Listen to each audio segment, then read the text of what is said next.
nagtayo sila ng isang malaking extravagant, maluho na simbahan na yayakapin ang lahat ng creed, lahat ng credo na may equal rights, na may pare-parehas na rights, mga evangelicals, Catholics, at lahat ng denominations.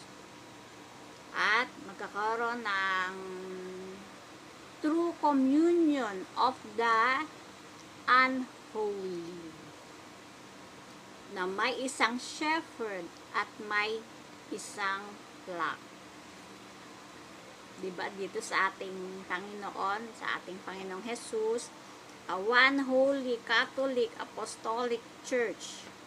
Dito naman ay magkakaroon ng isang unholy church na may isang shepherd at may isang flock. So ito na yung paglabas ng false church, na magkakaroon ng isang paswelduhan na pope na walang possessions.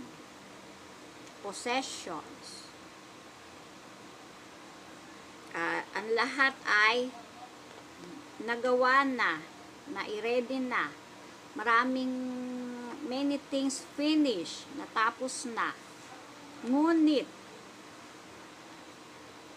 sa halip na sa altar, in place of an altar, ay mayroon lamang mga kasuklam-suklam at mga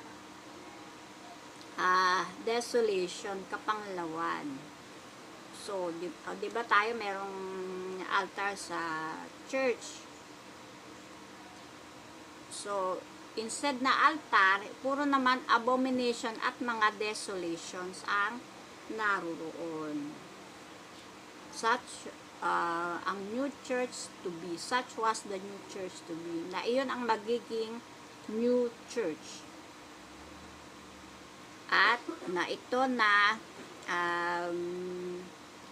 he had set fire on the old one, na binaliwala na ang old one, na yung dating simbahan na Catholic, Holy Catholic Apostolic Church ay mapapalitan ng